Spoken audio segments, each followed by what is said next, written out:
Je vous invite à prendre Ésaïe chapitre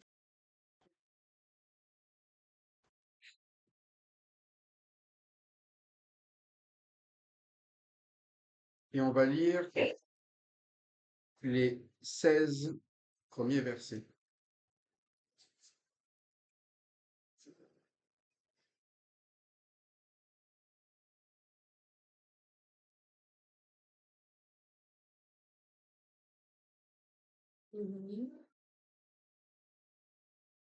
Ésaïe 29, de 1 à 16. Je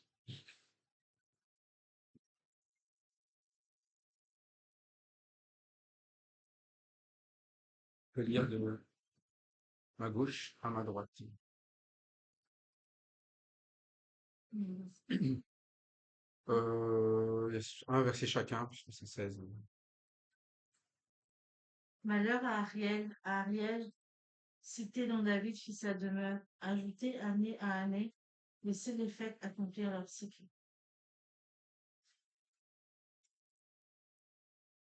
Seigneur, tu as abandonné bien. Seigneur, tu as mangé bien. Oui, je sais, je vais avouer. Il y aura des plaintes et des gémissements, et la riche sera pour moi comme une dîme. Je t'en retirerai de toutes parts. Je te saluerai par des passes parmi je laverai de tes doigts de bien pécheurs. Tu seras blessé au point que tu parleras par terre, et que tes couteaux seront étouffés par la poussière. Ta voix sortira de terre comme celle d'un spectre, et s'écria pour sa bouche, une droite et une La multitude de réunions sera comme une fille poussière. Cette multitude de réunions sera comme la bête qui sera tout le point et un master.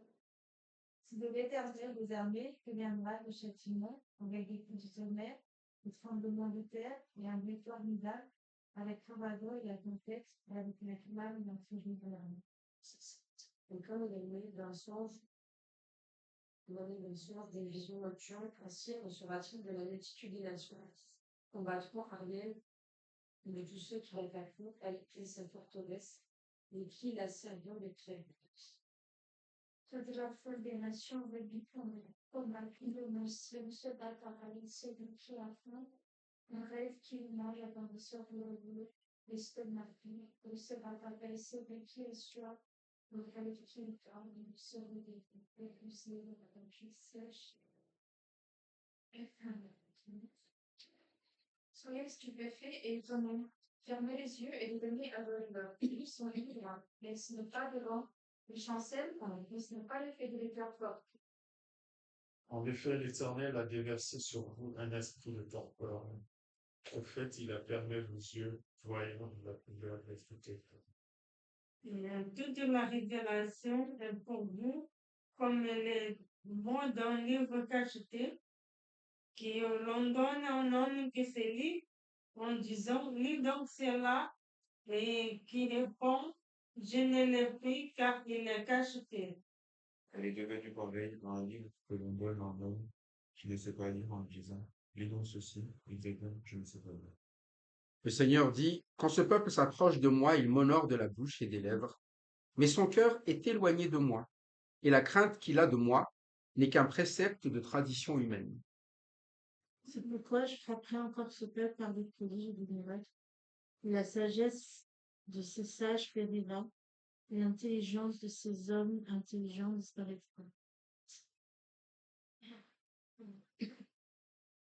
Quel malheur pour ces gens qui agissent en secret pour cacher leurs projets au Seigneur.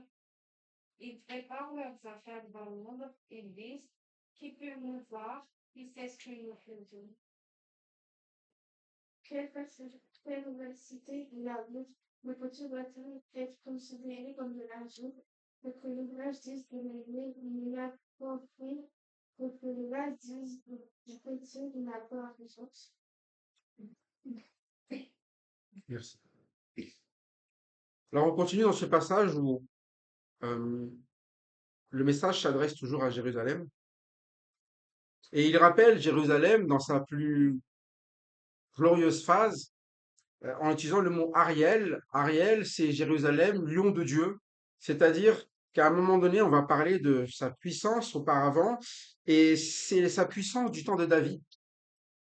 David qui avait fait sa demeure là, avant, c'était vraiment un pays qui était un pays florissant. Après David, il y a eu Salomon, de l'époque de Salomon, c'était encore un pays florissant où tout le voisinage, eh bien, respectait cette demeure. Mais maintenant, c'est devenu malheur, mais c'est pas un malheur immédiat. C'est un malheur qui est un présage à venir. Et pour l'instant, l'Éternel dit, ajoutez année à année, laissez les fêtes accomplir leur le cycle. Et parfois, c'est ça, tout a l'air bien, tout est, je dirais, une situation où on se sent encore fort parce qu'on a la réputation, on a le nom, on a le titre, on a les choses passées, les histoires passées, hein. C'est parfois un petit peu les histoires que racontent les générations d'après, quand eh bien ils avaient une glorieuse, je dirais, des glorieux ancêtres ou des personnes auparavant qui étaient extraordinaires et tout, et ils basent toute leur vie sur cela. Mais en fait, eux, qu'est-ce qu'ils sont? Parfois, on est comme cela, nous basons aussi notre foi sur ce que les autres vivaient avant, sur la foi que les autres avaient avant. Mais nous, qu'est-ce qu'on a? Souvent, on est là, on raconte l'histoire des grands missionnaires, des apôtres, de tout cela. Et en fait, nous, nos histoires d'aujourd'hui, elles ressemblent pas à grand-chose avec le Seigneur. Et c'est le problème qui est ici, c'est qu'il dit, il ne vous reste plus que quoi? Les fêtes, des cycles de fêtes. Un peu comme on peut l'avoir, eh bien, dans notre vision chrétienne, il y a les fêtes chrétiennes, il y a Pâques, il y a Pentecôte, il y a Noël. Et puis année à année, ça se répète. Mais au final, quelque chose va manquer. Et ici, c'est ce qu'il est en train de dire à Estelle. Vous avez vos fêtes. Vous avez votre réputation. Vous êtes, eh bien, Ariel, le lieu de Dieu. Et vous avez, eh bien, ici, le lieu où David a vécu. Mais vous, aujourd'hui, voilà ce qui est décrété, c'est malheur. Malheur. Et ce malheur, eh bien, il va se concrétiser en ce que, à un moment donné, l'Éternel va amener devant Ariel sa condamnation en l'assiégeant et en l'amenant non plus à avoir des cris glorieux, mais à avoir ce qu'il dit au verset 2, des plaintes et des gémissements. Et c'est pour ça que lorsqu'on regarde souvent l'état dans lequel nous sommes, eh bien cela se sent aussi dans notre manière de parler et d'agir dans les situations qui se trouvent autour de nous. Ici, pour Jérusalem, il n'y a que plaintes et gémissements. Quand quelqu'un passe son temps à se plaindre et à gémir, c'est qu'il souffre dans sa vie. C'est qu'il n'aime pas sa vie. Alors que normalement, ils se sont glorieux à cause du nom de David. Dans le temps présent, eh bien, lorsqu'il y a le malheur, il y aura toujours des plaintes et des gémissements. Rien n'est à son goût. Le moment actuel, il est terrible. Et le moment que je vis chaque jour, j'en peux plus. J'aime pas cette vie. J'aime pas ce que j'ai. J'aime pas ce qui m'arrive. J'aime pas. J'aime rien. C'est ça des plaintes. Tout est sujet de plainte. On se plaint des autres, on se plaint de ce qu'il y a autour, on se plaint de ce que Dieu nous donne. Et les gémissements, c'est vraiment, il y a la douleur qui est là, comme si à un moment donné, on était mal à l'aise dans ce que nous sommes ou ce que nous vivons aujourd'hui. Et c'est un lion de Dieu, cette ville, mais à un moment donné, c'est un lion de Dieu où maintenant, ils sont plutôt un lion qui gémissent et qui se plaignent. Normalement, un lion, c'est censé rugir. C'est censé, eh bien, être dans un état qui est plutôt à faire peur aux autres. Mais là, c'est eux qui sont en train de quoi? De finir par être abaissés, dit le verset 4, abaissés, et sa voix sera comme ceux d'un mort hein, qui sortent de terre, et il murmurera ses discours. C'est-à-dire que ils vont devenir de plus en plus petits, de plus en plus faibles, ils vont se sentir de plus en plus mal, et ils vont se retrouver cernés par une multitude, par des ennemis encore plus nombreux, problème sur problème, souci sur souci. Et c'est ce qui va continuer. Parce qu'ils ont bien conservé les fêtes, mais il y a quelque chose qu'ils ont oublié. Et les choses que l'on oublie avec Dieu, ce sont souvent les choses les basiques, ce que Dieu demande. Et nous persévérons plutôt dans les fêtes ou les cycles, dans les choses qui sont les traditions humaines, on le verra plus tard. C'est-à-dire des choses qui sont là pour nous donner un coup de religion un petit peu, où nous disons, oui, mais moi je suis israélite parce que j'ai telle fête ou tel machin. Et parfois c'est ça en tant que chrétien. Nous définissons notre vie chrétienne par rapport à notre religion, nos habitudes, nos traditions. Pourquoi tu es chrétien? Ah ben je me suis fait baptiser quand j'étais petit. Pourquoi tu es chrétien? Ah ben je vais à l'église. Pourquoi tu es chrétien? Eh bien, parce que, à un moment donné, j'ai une croix. Pourquoi tu es chrétien? Parce que j'ai une Bible. Pourquoi tu es chrétien? Parce que je la lis même peut-être.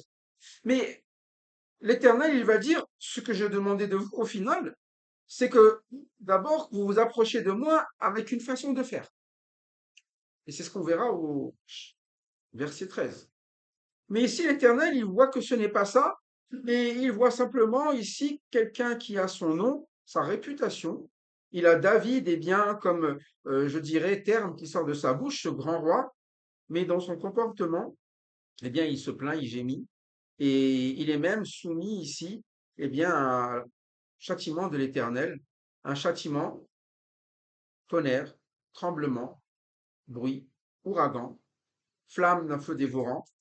Et ce qu'ils vivent ici, ça va être une descente rapide. Il dit, c'est comme un songe, une vision nocturne. Et ça va arriver, eh bien, quelque chose assez rapidement. Un songe, c'est rapide. Et la chute, parfois, elle est comme cela, il y a la plainte, le gémissement. Mais la chute, elle bascule, elle se fait rapidement. Et quand elle se fait, eh bien, ils vont se rendre compte qu'ils étaient dans un rêve. Ils se croyaient nourris, ils se croyaient non assoiffés, mais au verset 8, il a dit, comme celui qui a faim rêve qu'il mange, puis s'éveille, l'estomac vide, et comme celui qui a soif rêve qu'il boit, puis s'éveille, épuisé et languissant, ainsi en sera-t-il de la multitude des nations qui viendront à un moment donné attaquer la montagne de Sion. Et à un moment donné, il y a ce mélange-là, il y a ceux qui attaquent, il y a Israël, tout se fera en très peu de temps. Et ici, on va voir qu'Israël va se retrouver comment? Eh bien, stupéfié et étonné, comme si à un moment donné, ce qui arrive ne devait pas arriver. Et dans notre vie avec le Seigneur, parfois nous sommes étonnés de ce qui nous arrive, comme si Dieu ne nous avait pas avertis. Nous sommes étonnés qu'en donnant les mauvaises priorités, il nous arrive, eh bien, à un moment donné, les choses que Dieu a dit. Nous sommes étonnés qu'en pratiquant une religion, au lieu de vraiment vivre à être à l'écoute de la parole et vraiment le recevoir dans notre vie, nous arrive la même chose que les païens. Un songe, un temps, et on vit le malheur avec eux. Mais à un moment donné, nous nous sommes appuyés sur eux, nous avons fait la même chose qu'eux, la seule différence, c'est que nous n'avons pas les mêmes traditions. Et vous savez, les traditions, tous les pays ont. Souvent, on accroche un petit peu, comme aujourd'hui, si on vous dit un pays, vous réfléchissez à leurs traditions et vous les accrochez à une religion. Ah, oui, vous dites Israël, bah, si c'est Israël, ils sont forcément quoi? Hein. Voilà. Si je dis c'est des Arabes, ils sont quoi? Si je vous dis c'est des Tibétains, ils sont certainement quoi? C'est attaché, hein. Parfois, on se dit, c'est un peu comme cela. Ma religion, c'est attaché à ce que je suis. Mais l'Éternel, il va dire, mais nous, en tant que chrétiens, c'est pas parce qu'on dit, tu es un tel que tu es chrétien. À un moment donné, le chrétien, c'est pas une question de tradition, et on va être étonné de vivre la même chose que les païens, que les autres, alors que nous avons indiqué que nous sommes en Christ, alors que nous avons indiqué que nous croyons, eh bien, que Jésus-Christ est le Seigneur, qu'il est le Sauveur du monde, et mais il dit non, vous êtes stupéfaits et étonnés, et en fait, vous devenez même quoi? Dit le verset 9, fermez les yeux, devenez aveugles. En fait, c'est comme si quand Dieu parlait, ça ne servait à rien. C'est-à-dire qu'il nous donne des avertissements, et il a donné des avertissements à Israël pendant tout le temps. Ils ont entendu toute leur vie les paroles au final que Dieu a dites, et ils sont étonnés qu'en se détournant de Dieu, il leur arrive un quoi? Un malheur. Et parfois on est comme ça. Hein. On fait des choix, on sait que c'est pas la volonté de Dieu, on sait que ce n'est pas la priorité de Dieu, on a entendu l'enseignement, mais on dit quand même. Et on se dit ça passe. Mais ça passera jamais. Parce que désobéissance, c'est égal à malheur, refus, c'est égal à un malheur parce que le bonheur, c'est la vie en Christ. Si vous refusez le bonheur, vous n'avez qu'une seule option, c'est le malheur. C'est pour ça qu'il dit, soyez stupéfaits, étonnés, fermez les yeux et devenez aveugles. Ils sont ivres, mais ce n'est pas de vin, ils chancellent, mais ce n'est pas l'effet des liqueurs fortes. Car l'Éternel, il a mis quoi sur eux? Un esprit. Il est dit de quoi? Vous avez de torpeur, le mot c'est d'assoupissement. C'est-à-dire qu'à un moment donné, quelqu'un qui est assoupi, c'est quelqu'un qui, vous savez, il considère qu'il n'y a pas trop de soucis, qu'il n'y a pas à un moment donné, de choses de quoi bouger, de quoi s'exciter, de quoi faire, et dit c'est bon, on est tranquille. Et puis, on est tranquille, il nous arrivera jamais rien. Bon, l'ennemi, ça va, on est le lion quand même de Dieu, quoi. Rien ne va nous arriver, Dieu va nous garder, c'est sûr. Et ben, je comprends ça. Dieu va me garder, alors qu'à un moment donné, celui-même qui est en train de les amener à comprendre en les abaissant, c'est qui en fait là? C'est Dieu. Et Dieu, il nous garde, mais il nous garde du mal. Et il ne nous garde pas pour faire le mal. Parce que ça voudrait dire que c'est un Dieu qui fait répandre l'injustice. Mais il nous garde du mal. Et c'est pour ça que quand on prie, on dit délivre-nous du mal. Mais on ne dit pas délivre-nous même si je fais le mal. Et parfois, nous pensons que c'est quelque chose de normal que de faire ce qui est mauvais. Et il dit, mais moi, je vais vous mettre un esprit d'assoupissement. C'est-à-dire que vous allez vous endormir et vous n'allez rien comprendre. Vous n'allez même plus comprendre le basique.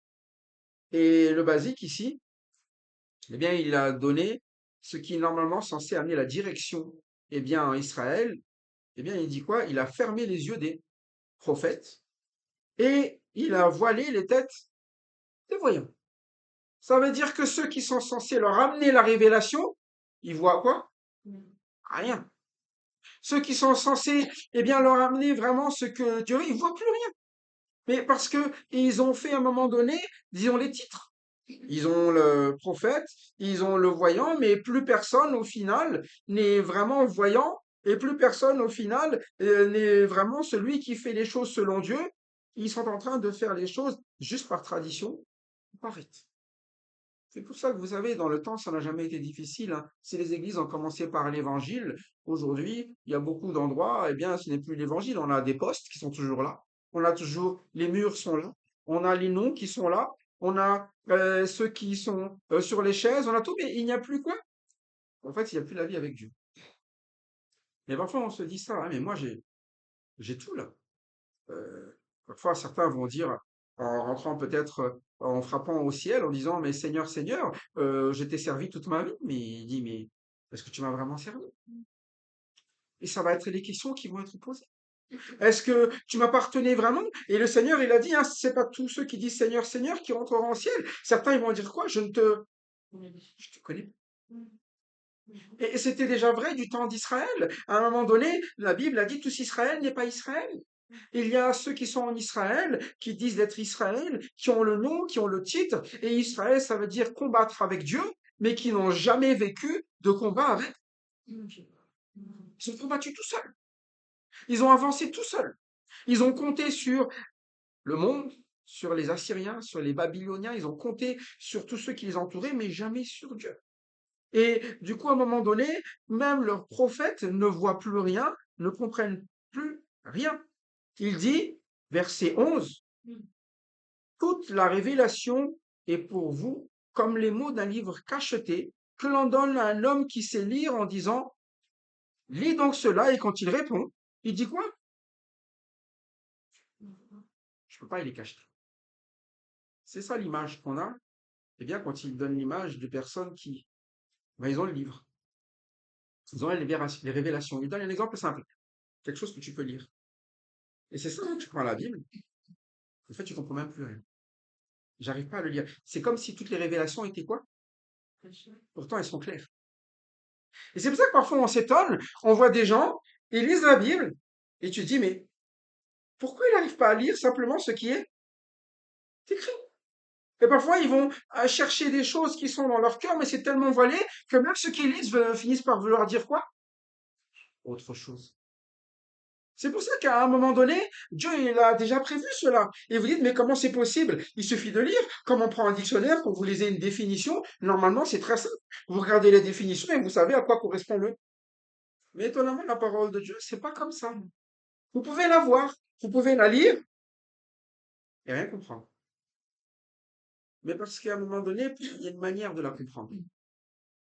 Elle n'est pas un livre qui est un roman, ce n'est pas un dictionnaire, ce n'est pas justement, je dirais, un livre de cours. C'est une révélation. Une révélation, c'est quelque chose que vous ne pouvez pas savoir si on ne vous le amène pas à le comprendre. Ça veut dire que vous pouvez prendre le plus grand érudit du monde. Il va étudier, il va connaître tout ce qui est techniquement là-dedans, mais il n'en comprendra jamais le sens toute sa vie. Et c'est ce qui se passe souvent. Même maintenant en Israël, vous avez des grands érudits. Vous avez chez les chrétiens des grands philosophes. Vous avez des personnes qui, dans la connaissance, savent tout, qui savent lire, mais quand ils arrivent dedans, eh ben, si on leur demande s'ils comprennent qui est Christ, Jésus-Christ, c'est une personne. Ils n'arrivent pas à comprendre que c'est le Fils de Dieu. Ils n'arrivent pas à comprendre son œuvre. Et pour eux, leur vie aussi est incompréhensible sur ce qu'ils ont à vivre. Il explique, hein, c'est un livre que l'on donne à un homme qui sait lire, et on lui dit de lire, et il répond, je ne le puis, car il est cacheté. Je ne peux pas l'ouvrir, je ne peux pas comprendre. Mais il le donne aussi dans l'autre sens, comme un livre que l'on donne à un homme qui ne sait pas lire en disant, lis donc cela, et quand il répond, je ne sais pas lire. Et c'est assez intéressant, c'est qu'il donne deux cas. Un qui sait lire, un qui sait pas lire. Celui qui sait lire, à la fin, est-ce qu'il y arrive? Celui qui sait pas lire, à la fin, est-ce qu'il y arrive? Non. Il dit quoi? Je ne sais pas. Mais il est en train de dire quoi, là? Même parfois, c'est pareil pour nous qui avons des connaissances, hein. Nous savons, hein, mais nous ne comprenons pas pour eux. Donc, c'est la même chose que ceux qui savent pas, que les païens. C'est pour ça qu'Israël va mener la même vie que les païens.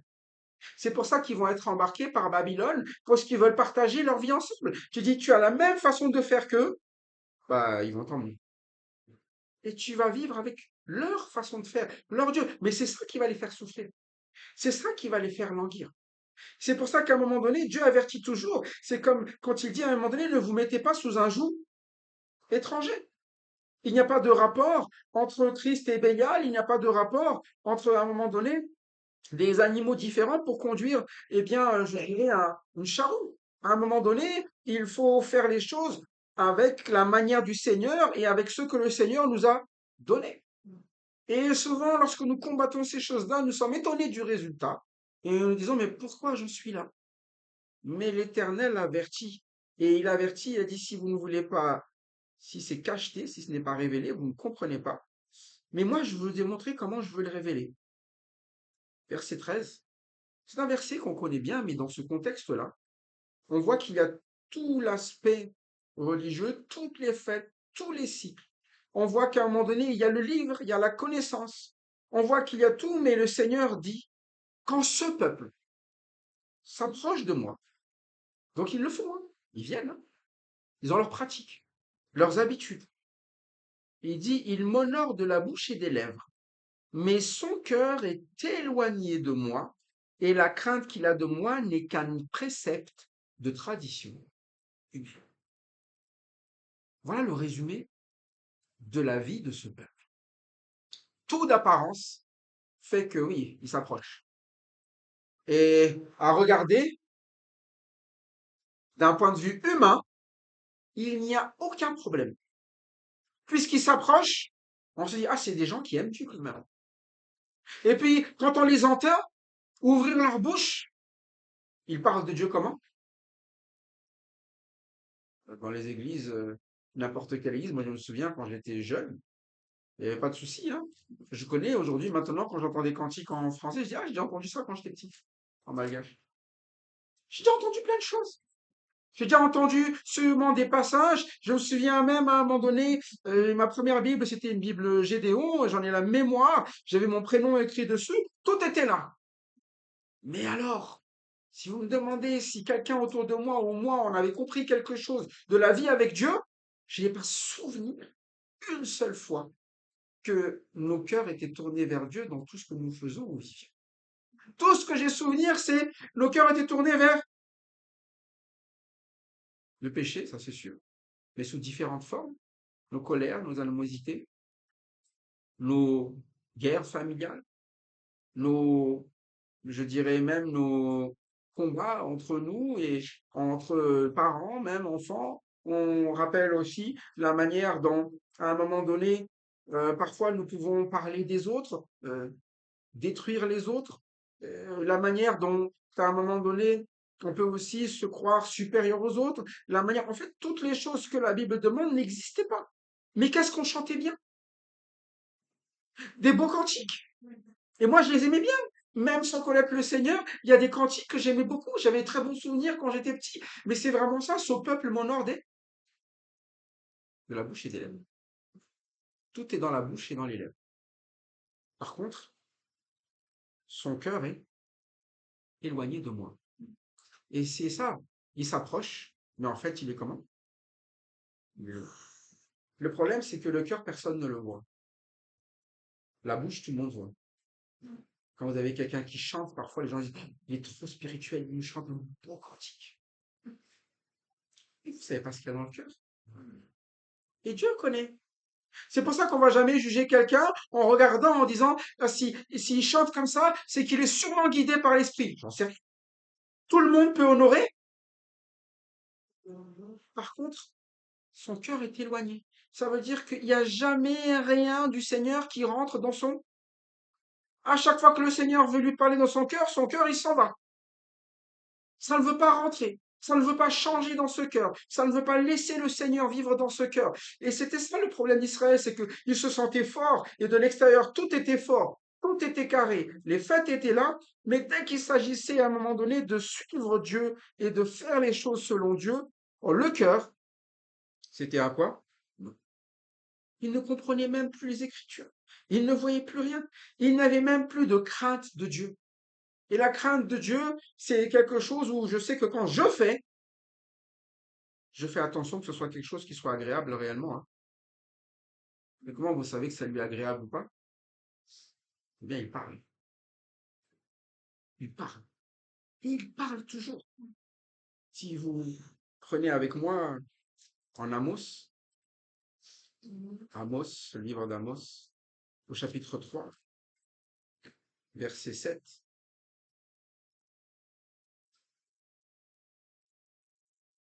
Il y a ce verset, et parfois on dit, mais bon, je ne savais pas. Et Dieu, il va répondre une chose, hein, par Amos. Quelqu'un peut me lire le chapitre 3, verset 7? Car le Seigneur est l'Éternel ne fait rien sans avoir révélé son secret à ses serviteurs, les prophètes. Qu'est-ce qu'on comprend là-dedans? Que l'Éternel ne fait sans rien, sans révéler. Ça veut dire qu'il parle ou pas? Mais il parle par qui? Il utilise des prédicateurs. Hein. Des personnes pour annoncer, et il dit quoi? Je ne fais rien sans l'avoir quoi? Le problème, c'est que le cœur, il veut pas écouter. Hein. Tout est dit, hein. Tout est révélé, hein. Il ne fait rien. C'est-à-dire qu'à un moment donné, si quelque chose arrive aujourd'hui, c'est que ça a été quoi déjà? Ah non, c'est révélé. Il ne prend pas par surprise, hein. Il n'est pas là en train de dire, surprise, je te fais ça, mais je t'ai pas prévu de le dire. Je l'ai annoncé.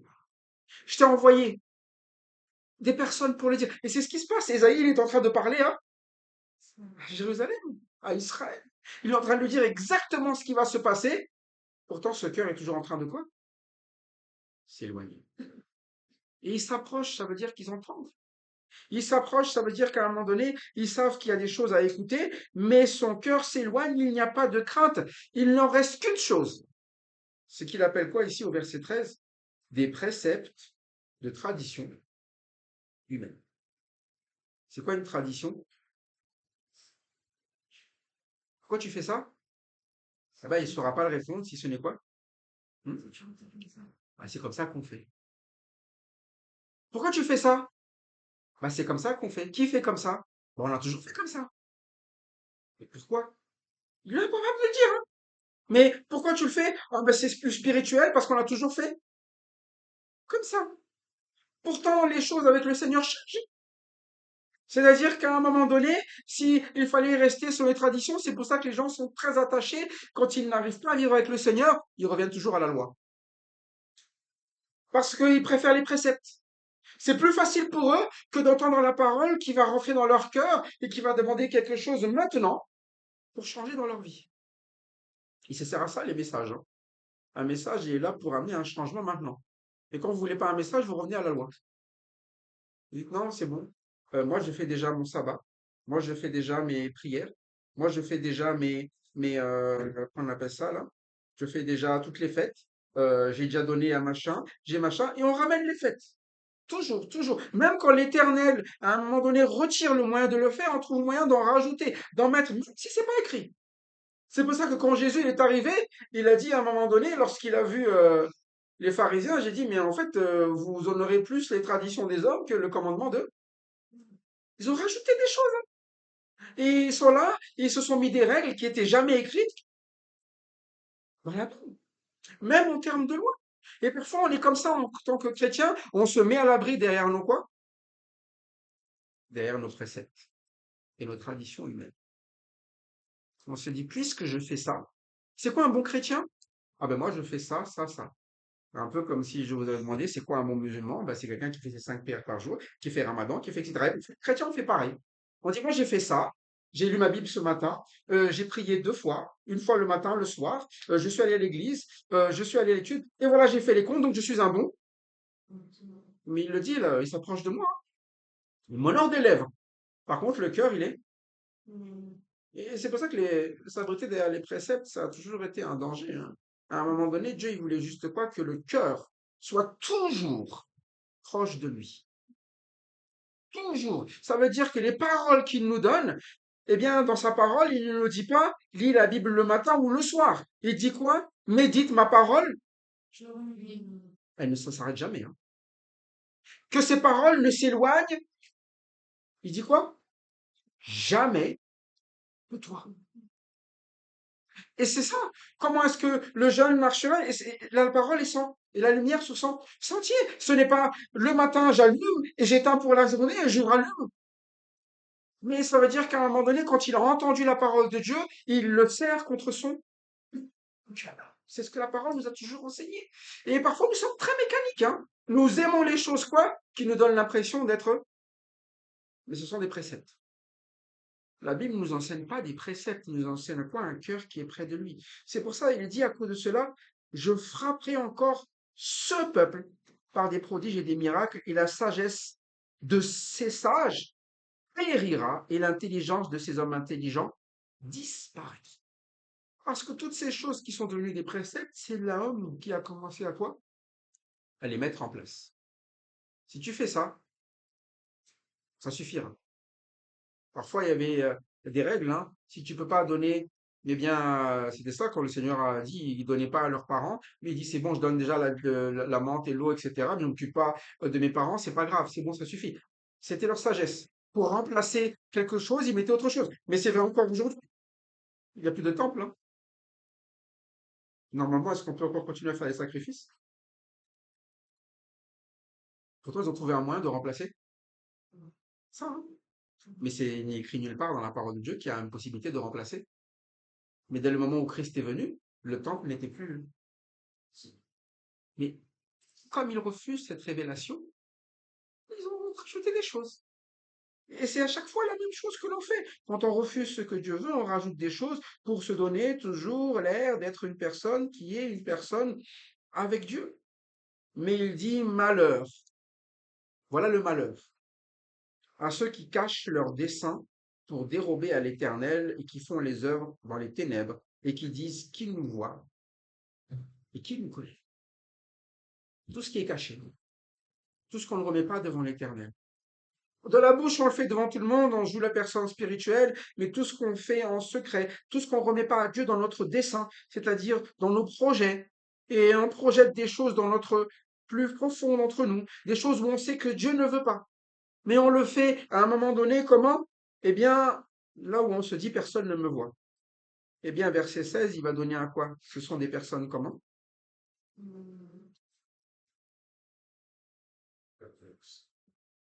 Parce que c'est quelqu'un qui est pervers. Quelqu'un qui est pervers, c'est quelqu'un qui tord les choses. C'est-à-dire quelqu'un qui pervertit une voie. Il y avait quelque chose comme ça qui a été donné. Et lui, il fait quoi? Et il suffit de dévier un peu, juste un peu, hein, pour que ce soit plus la route, hein. Au début, vous avez l'impression qu'on y est toujours à côté, mais quand même, après plusieurs années, le cycle, on va voir quoi? En fait, il n'y a plus rien. Et c'est comme ça que les églises, vous savez, ne sont plus des églises, hein. Parfois, on regarde, je le dis, on ne comprend pas. On dit, mais c'est à l'époque, dans cette église, l'évangile était annoncé. Et quand vous regardez aujourd'hui, il n'y a plus rien là. Plus rien à voir. Donc, qu'est-ce qui s'est passé? Ben, il y a juste quoi? Perverti. Vous changez un peu, et à un moment donné, on arrive, et ça devient un musée. Mais parce qu'à un moment donné, c'est ça que Dieu il dit, mais malheur, il avait déjà prévu à ceux qui cachent leur dessein pour dérober à l'Éternel. Il fallait pas les dérober, ces desseins à l'Éternel, il fallait les laisser entre les mains de l'Éternel. Et si vous usez de perversité, eh bien, il va avoir une manière de penser qui est totalement différente de celle qu'on devrait avoir, c'est-à-dire une pensée qui se laisse modeler par Dieu. C'est plutôt le contraire, non? Le potier doit-il être considéré comme de l'argile pour que l'ouvrage dise de l'ouvrier, il ne m'a point fait. C'est-à-dire que on voit même là une inversion. C'était devenu un endroit où Dieu était grand et puis on a dévié, c'était de la bouche et de la bouche il l'honorait et après avoir l'honoré à un moment donné tout a dévié, maintenant on finit même par dire quoi? Dieu, il dit quoi ici maintenant? Il ne m'a point. On arrive à notre logique, hein. On est même quoi? Est-ce qu'il existe un Dieu créateur? Oui, c'est pour ça qu'on glisse facilement de la foi, on descend, on finit même pas, à un moment donné, par arriver jusqu'à quoi? Raté, hein? Et pour quelle raison à chaque fois? Parce qu'on a gardé les traditions, mais on n'a pas gardé ce qui était l'essentiel. Ce que Dieu a toujours voulu, c'est qu'à un moment donné, les cœurs s'approchent de lui et lui soient sincères et lui amènent toutes les choses de manière sincère pour que lui fasse l'ouvrage, pour que lui nous modèle et non pas l'ouvrier qui se fait modeler par quoi? Par l'argile. Et c'est ça aujourd'hui, nous sommes dans une génération où Israël et parfois nous-mêmes, nous modelons notre Dieu. Nous le prenons et nous disons, voilà comment Dieu doit m'aimer. Voilà comment Dieu doit penser pour moi. Voilà comment Dieu devrait agir. Je ne peux pas croire en un Dieu qui modèle qui? Qui doit croire en ce que Dieu dit, en ce que le potier dit ou l'argile dit? Si le potier nous dit, c'est comme ça que je t'ai fait, on doit croire que nous avons été faits pour être ce que nous sommes aujourd'hui. C'est pour ça que les gens deviennent fous. Ils ne croient même plus l'évidence de ce qu'ils sont. Même si c'est un garçon, ils ne croient même plus qu'il est un quoi? C'est ça, hein. On part vraiment très loin. Maintenant, il y en a qui croient même qu'ils sont des canards, hein. Mais ça en fait rire tout le monde. Mais c'est la mentalité dans laquelle nous sommes. On ne fait même plus confiance à ce que le potier a voulu faire de notre... Mais ça part jusqu'à de la folie. Et c'est ça Israël. Il n'a plus fait confiance en celui qui le tenait dans la main. Comme il l'a dit dès le démarrage, il a dit à un moment donné, ils ont abandonné l'Éternel. Ils n'ont pas abandonné les traditions, mais l'Éternel, ils l'ont abandonné. Et pour nous, c'est un véritable avertissement pour notre vie personnelle déjà. Est-ce que nous, comment dire ça, nous réconfortons dans nos traditions en disant c'est bon, j'ai déjà ma tradition, l'important c'est d'aller dans un endroit où il y a des gens qui sont là et qui vont chanter et dire Seigneur, Seigneur, ou est-ce qu'à un moment donné, je veux aller dans un endroit où la parole, elle est vraiment enseignée pour prêcher à mon cœur, que mon cœur puisse être modelé? Est-ce que lorsque, à un moment donné, je fais confiance à Dieu, est-ce que je viens écouter ses révélations pour, à un moment donné, accepter les avertissements qu'il nous donne? Comme on l'a vu, il n'y a rien que Dieu ne révèle à ses prophètes, à ceux qui viennent annoncer au final sa parole. Ils sont là pour être donnés pour ceux qui entendent. Et souvent, nous avons l'audace de dire que nous n'avons pas besoin de la manière dont Dieu fait. Et puis, parfois aussi, dans l'Église, nous faisons le choix de donner des priorités, voilà où Dieu voulait donner des priorités. Nous donnons des priorités aux fêtes, au cycle, au mur, mais nous ne donnons pas priorité à la parole de Dieu pour qu'elle soit toujours là à venir dans notre vie. Et Dieu a fait le choix de faire l'homme un homme qui dépend de sa parole. Et quand Christ est venu, il a montré la perfection de l'homme. La perfection de l'homme, c'est la parole faite chair. C'est-à-dire qu'un homme qui est rempli de la parole, voilà ce qui est parfait. Voilà ce qui est agréable à Dieu. Et parfois, nous ne comprenons pas. Lui, son cœur était toujours comment? C'est pour ça que c'est la parole faite chair. La parole était toujours là, elle était toujours proche. Entre le Père et le Fils, il n'y avait jamais de déconnexion. Tout ce qu'il faisait, c'était conforme à la parole. Voilà, c'est celui-ci, mon fils bien-aimé, en qui j'ai mis toute mon approbation. Il n'y a rien qui va faire qui sortira de ma. Il vient accomplir. Et nous, lorsque nous marchons derrière Christ, eh bien, nous marchons par la parole de Dieu pour être agréable. Et nous voulons que notre cœur s'approche de Dieu. Et c'est pour ça que la parole est annoncée. C'est pour ça qu'elle a été révélée. Mais c'est pour ça que quand on ne la comprend plus, eh bien, c'est parce que nous avons bouché non pas nos oreilles, mais notre. Alors ne soyons pas de ceux qui bouchent notre cœur, soyons plutôt de ceux qui ont le cœur toujours prêt à l'écoute de la parole de Dieu, prêt à saisir et donnant cette priorité aussi. Parce que les traditions, vous savez, elles se remplacent. Moi, si tu veux discuter de nos activités, parfois je discute avec les collègues, et c'est vrai, hein. Moi j'avais des collègues auparavant, quand j'étais dans mon ancienne boîte, ils faisaient des choses le dimanche, hein. Quand j'avais une collègue, sa vie c'était le triathlon. Et moi c'était l'église. Chacun ses priorités. Et si c'était que des traditions, moi, ma tradition, c'est l'église, et sa tradition, c'est. Mais à un moment donné, moi, je vais pas à l'église pour une tradition, hein. Je vais à l'église parce que c'est ma priorité, c'est là qui est annoncé quoi? Mais on n'a pas les mêmes priorités. Mais je pourrais très bien aller à un endroit aussi et avoir les mêmes priorités. Mais du coup, peu importe la tradition, quand je vais ailleurs, je vais la changer aussi. Mais c'est pour ça que la parole de Dieu, eh bien, même quand ils vont se retrouver captifs, ils vont quand même baser leur vie toujours sur cette parole. Ils l'emmènent toujours avec eux. C'est pour ça que vous savez, dans le monde, il y en a qui sont capables d'être prêts à mourir pour aller se rassembler et venir écouter la parole de Dieu. Parce qu'à un moment donné, ce n'est pas une tradition. Mais nous, ça peut devenir quoi? Une tradition où on se dit c'est une option. C'est ce qui est bien avec les traditions. C'est une option. Toi, tu fais la tradition, moi, je fais pas. Moi, toi, tu fais. Mais à un moment donné, la parole de Dieu, elle est faite pour être entendue pour le bien de notre âme. C'est pour ça que des frères et sœurs dans le monde donnent leur vie pour venir l'entendre. Et parfois, nous avons la tradition qui dirige les choses. C'est pour ça que nous ne sommes même pas pressés de l'entendre. Nous ne voulons pas entendre révélation et du coup, nous ne comprenons plus ce que Dieu a à dire et nous finissons par pervertir les choses et glisser aussi. Que nous ne soyons pas des traditionnels, des religieux, mais que nous soyons vraiment ces hommes que Dieu désire, c'est-à-dire ceux avec le cœur non pas éloigné mais proche et qui ont la crainte de Dieu. C'est-à-dire qu'ils veulent toujours savoir ce qui est bon dans leur vie et Dieu révèle les choses. C'est ça qui est bien avec lui. Il ne nous cache pas. Que la révélation de Dieu soit donc dans notre cœur et que Christ puisse ainsi resplendir dans nos vies. Cette parole, elle est là pour l'amener à grandir justement dans nos cœurs. Que Christ soit donc honoré, non pas de nos bouches seulement, mais de nos cœurs qui sont proches de lui. À Dieu la gloire en Christ. Amen. Amen.